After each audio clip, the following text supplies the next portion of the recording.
All right, Trev, we got to talk about it. Let's do it.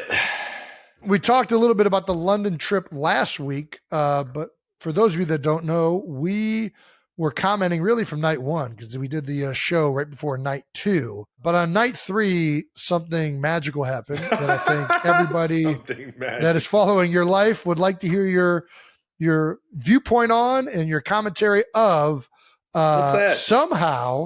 Somehow you made your way onto the Era stage. I did. It's very unlike me. I'm not big. I don't love going on stages. Yeah, not a big, very shy, not very a lot of big people into out there. being in front of crowds. I really didn't feel at home. What can you tell us? First of all, how did this even, whose idea was this? Well, I initially mentioned it to Tay. I was like, how funny would it be if I just like rolled out on one of the bikes during the 1989, I know exactly what you're talking about. That era. She started laughing. She was like, would you seriously be up for like doing something like that? And I was just like, are you what? Yeah. I would love to do that. Are you kidding me? I've seen the show enough. Might as well put me to work here. And sure enough, she found the perfect part of the show for me to come in. There was no like bike in case I like ran into somebody else or like hit one of the dancers or anything. It was like the safest option. Dude, yeah. And sure enough, Cam and Jan, a part of the Torture Poets era of the show, are trying to bring Tay back to life, right? Trying to bring her back to life, get her ready to perform the rest of the show, so to speak. So knowing that she can do it with a broken heart, right? Which, by the way, I think that's turned into my favorite song. Even before this happened, that's a great tune. Dude. I'm so depressed, I act like it's my birthday every day. Nice. I think everybody can assimilate with like, you're fucking in a shitty mood, but you got to do it, man. You got to get up there and fuck. Hey, you got shit to do. Yeah, I love it. Anyways, True showman. And it's such a fun, like playful part of the show. And it was like the perfect area or perfect time for me to go up there, just be a ham and have some fun, not only with her, Cam and Jan, but the crowd, and like really like try and get everybody excited for the rest of the show. It was awesome.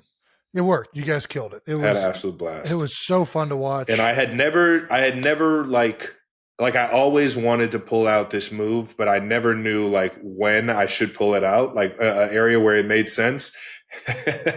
And it was the Dumb and Dumber, Jim Carrey, like him like doing tap dances. Oh, yes. That's one of my favorite moves of all time. It's a great move. And then just made sure I played with Tay and got her makeup right. It was a blast, man. I had so much fun. It was an honor being on stage, obviously with Taylor, but even Cam and Jan, knowing that me and Cam's brother, Colin Saunders, we played together, and KC won 2 Super Bowls together. I finally get a chance to play against Colin. My brother. Yeah, you already know, man. I get the chance to play against him this year. He's down there in New Orleans playing for the Saints. Just one of my all-time favorite teammates. So to be able to rock the field with him and now rock the stage with his brother, you already know. As a brother, I try and like be supportive of all the good brothers out there, and the Saunders are the best. So good brothers for life, baby.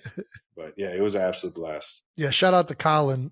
I used to hate blocking him because I always hate blocking guys that are shorter than me and smarter. Like it's the most annoying because I can't use any of my tricks and I can't get leverage on them. And it's just a frustrating matchup for me. He's tricky. Yeah. So I always did not like blocking Colin. Sir Banky. But the thing I enjoyed watching the most was the joy that everybody was having on the stage. Like you, Cam, I mean, Cam's always having fun. The dude has always got a smile on his face. I mean, even just this picture on the left of you looking at Tay and just a smile from ear to ear at like, I don't know, man. It was so fun to watch. I wish I could have been there for that, but it was so cool to watch it happen.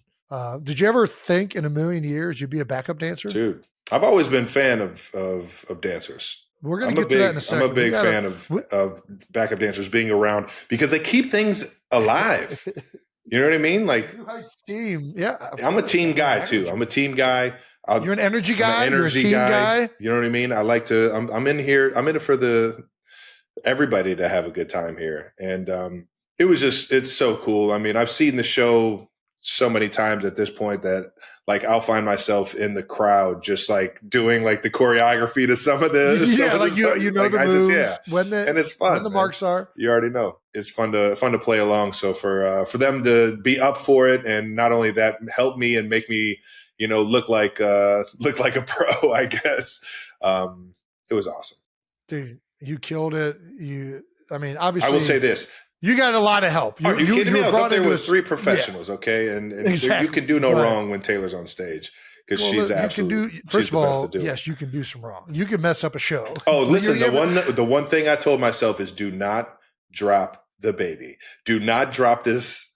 Do not drop Taylor on your way over this damn couch. The golden rule was do not drop Taylor. Get her to the couch. Say, no fumbles. No hold fumbles. on to the baby. Hold on to the baby. Yeah. Coach B Enemy always used to say that ball has our dreams, goals, and aspirations. You do not drop that ball. Shout out to EB over there at UCLA now, man. Well, your moves between the old timey shuffles. This dude, look at this heel click. You are, I don't know how, but your body is at a 45-degree angle. That's some athleticism right there. And you landed this. Yes, of course. Like anybody else, you take a picture of this halfway through a jump, they aren't landing that. That takes some skill. About time my heel click paid off. I've been doing that shit since I was like a fucking toddler. That's right. That's right.